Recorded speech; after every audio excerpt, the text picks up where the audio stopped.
안녕하십니까. 신인균의 군사TV 디펜스 브리핑입니다. 야, 이란이 미국하고 전쟁을 각오한 것 같습니다. 그 전쟁을 각오하지 않으면 이런 일을 벌일 수가 없는데, 이야, 정말, 그런데 여기에 미국이 다행스럽게도 말려들지 않았습니다. 전쟁이, 일어나지 않았습니다. 이란이 미국에게 어떻게 도발했는지 알려드리겠고요. 또 일본이 중국을 완전히 포위하기 위해서 이 규슈에서부터 오키나와까지 쫙 연결되는 이 제도에 지대함 미사일을 도배를 해버렸네요. 중국 동해함대 도관의 든 쥐가 되어버렸습니다. 알려드리겠습니다. 일본이 지난 주말 오키나와 열도를 이루는 섬 중의 하나인 미야코지마에 지대함 미사일을 반입하고 본격적인 미사일 기지 운용을 시작했다는 소식입니다. 이로써 일본은 동중국해에서 태평양으로 넘어가는 오키나와 열도 전역을 잇는 미사일 차단선을 구축하게 되었습니다. 일본 육상자위대가 지난 11월 14일 오스미급 수송선을 이용해 미야코지마 섬에 지대함 미사일을 반입했으며 그 양은 컨테이너 10대 분량에 달한다고 오키나와 반전단체들이 11월 16일 리포트했습니다. 이들은 약 30여 명의 반미단체 회원들로 구성된 인간 장벽을 만들어 항만에서 트럭이 나오는 것을 저지하려 했지만 경찰이 강제 해산에 나서면서 항만 외곽으로 쫓겨갔는데요. 이들은 트럭을 따라가며 대량의 미사일이 보관되는 탄약고와 민간인 거주구역과 매우 가까워 폭발에 의한 주민 피해가 우려된다며 미사일 철수 구호를 외쳤습니다. 이번에 배치된 12식 지대함 미사일은 200km의 사거리를 가지고 있는데요. 육상자위대는 해상자위대가 이미 배치하기 시작한 사거리 연장형인 17식 미사일을 지대함 버전으로 개량해 2023년부터 400km급의 사거리를 가진 개량형으로 오키나와 열도 전체에 미사일 차단선을 친다는 방침입니다. 12식 지대함 미사일은 지난 2018년 미국의 강력한 재밍 공격을 받으면서도 발사된 4발이 모두 표적에 정확히 명중하며 그 위력을 과시한 아음속 대함 미사일인데요. 이 미사일은 항공자위대와 해상자위대는 물론 미군 자산으로부터 표적 데이터를 받아 수평선 너머의 표적을 공격할 수 있고 공대공 미사일의 능동 레이더 시커와 추력 편향 노즐 기술 등을 적용해 높은 수준의 회피 기동 능력까지 갖추어 중국에게 상당한 위협으로 평가되고 있습니다. 일본은 12식 지대함 미사일의 발사기를 공유하면서 사거리를 900km, 1500km, 2000km 수준으로 단계적으로 확장하고 동체 전면 재설계를 통해 스텔스 디자인을 도입하기로 결정했는데요. 오키나와 전체를 가로막는 이 고성능 스텔스 대함 미사일 때문에 중국이 꽤나 골치 아파질 것으로 기대됩니다. 일본 육상자위대가 완전히 이 오키나와 제도를 그냥 도배를 해버렸네요. 이렇게 지대함 미사일로. 육상자위대 마크입니다. 자, 미야코지마에 지대함 미사일 배치했는데 오키나와는 아시다시피 2차 대전 중에 미군의 상륙작전으로 인해서 다 미군이 점령했죠. 그리고 나서 사실은 1972년도까지 미 군정을 실시했던 지역입니다. 그러다 보니까 반미 감정이 꽤 높고 그리고 중국이 이 오키나와에 굉장히 공을 들여서 일본으로부터 독립하자 이런 과거에 이제 류큐 왕국이었으니까 중국에 조공을 바치던 나라였죠. 그래서 다시 독립해야 돼. 이제 이런 공작을 쭉 해오다 보니까 친중 그런 세력도 좀 있고 반일 그리고 반미 꽤 많습니다. 그래서 이제 이 중국과 대항하는 무기 체계가 들어오는데 들어눕고 하는 그런 사람들이 있어요. 그런 사람들이 올린 정보입니다, 이게. 자, 그래서 이 육상자위대가 일본 규슈에서부터 오키나와 쭉 이어지는 이 해상 차단선을 구축을 했는데 이번에 들어온 이 컨테이너 이게 이제 들어와서 완전 요새화된 기지로 지금 들어가는 모습입니다. 그 반전단체들이 찍은 거예요.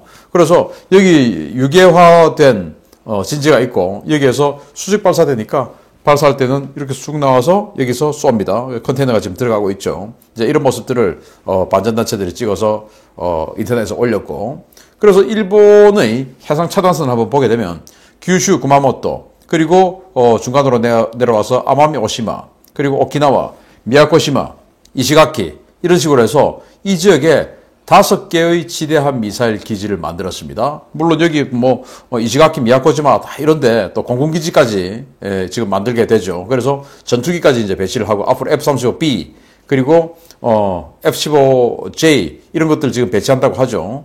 그래서 완전히 제공권 그리고 지대함 미사일 하니까 중국의 동해함대, 상하이 바로 앞에 닝보가 있죠. 동해함대 딱 나오면 그냥 바로 때려버리겠다.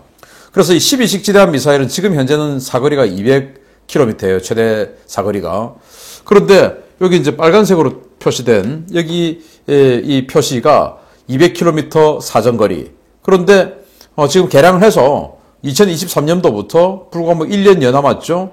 400km 사정거리로 확장을 합니다. 그렇게 되면 이 하얀색 원입니다. 하얀색 원이 되니까 완전히 그냥 이 일본 규슈에서부터 대만까지 완벽하게 중첩 방어되는 이런 지대함 미사일 군함을 공격하는 거니까 지대함 미사일 차단선이 완성이 되고, 그리고 일본이 이제 F-15J 전투기를 개량해서 제즘 그리고 LRA-SM 이런 거 탑재를 하려고 했는데 그 개량 비용이 너무 비싸가지고 미국과 협상하다가 이제 그냥 뭐 스탑했죠. 안 하기로 하고. 그래서 일본은 자체적으로 이 12식 미사일, 17식 미사일 이런 것들을 개량해서 이제 그런 것들이 그 스텔스 디자인이 아니니까 그걸 스텔스와 외형을 만들고 그리고 사거리를 900km, 1500km, 2000km까지 확장하는 단계적인 개발 계획을 가지고 있는데 지금 진행을 하고 있죠. 그렇게 되면 900km 되면 완전히 여기 중국 본토, 그리고 1500km 되면 여기서 뭐 상하이까지,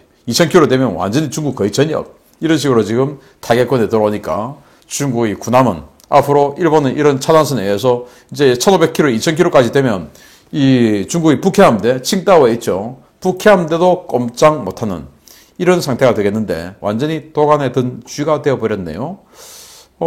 그리고 대만을 또 미국이 완전히 그냥 요새화할 거고, 자, 이런 상황에서 우리 대한민국은 어떤 선택을 해야 될까? 그래서 저는 세상에서 가장 잘 살고 가장 센 나라와 우리가 척을 질 필요가 있을까라고 항상 생각합니다. 여러분들도 그렇지 않습니까? 전 세계가 지금 포위하고 있는 이 중국 편에 선다? 정말 웃기는 이야기 아니겠습니까? 아무튼 일본이 이렇게 나섰다라는 소식 알려드리고, 정말 이란의 황당한 진짜 강큰 소식 알려드리겠습니다. 이란은 11월 둘째 주에 오만만에서 작전 중인 미영 연합전단 인근에 미사일을 쏘더니 이번에는 헬기를 이용해 미 해군 강습 상륙함에 초근접 비행을 하는 도발을 저질렀다는 소식입니다. 사실상 가판위로 바로 위인 7m 거리까지 접근했었습니다.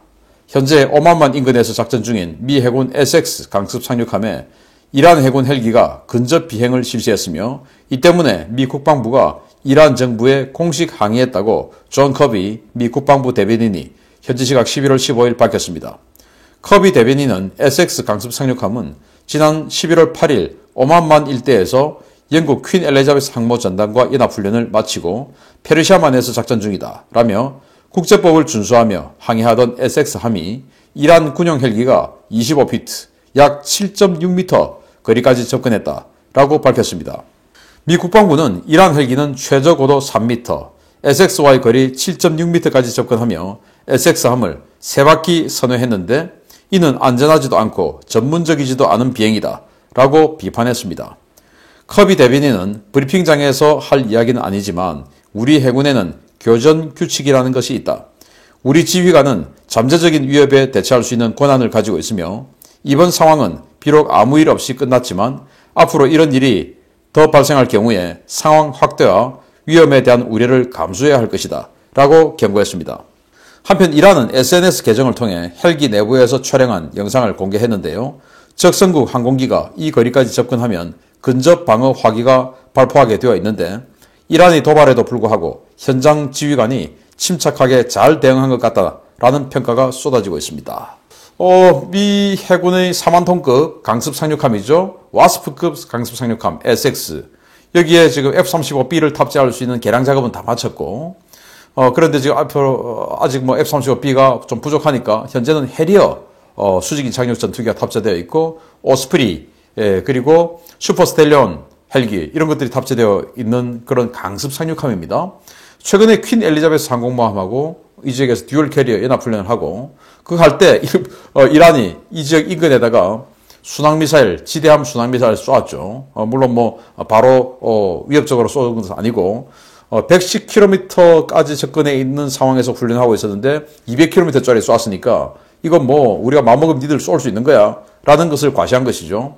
그리고는 퀸 엘리자베스 항공모함은 지금 그저께부로 수에즈 운하를 통과해서 지금 지중해로 들어갔습니다. 지중해로 들어갔다고 하는 것은 이제 영국으로 돌아가는 수순이다라고 보고, 그래서 지금 SX 전단 하나만 남아서 SS 전단은 오만만에서 훈련을 하고, 그리고는 이제 호르무즈 해협을 통과해서 페르시아만으로 들어간 겁니다.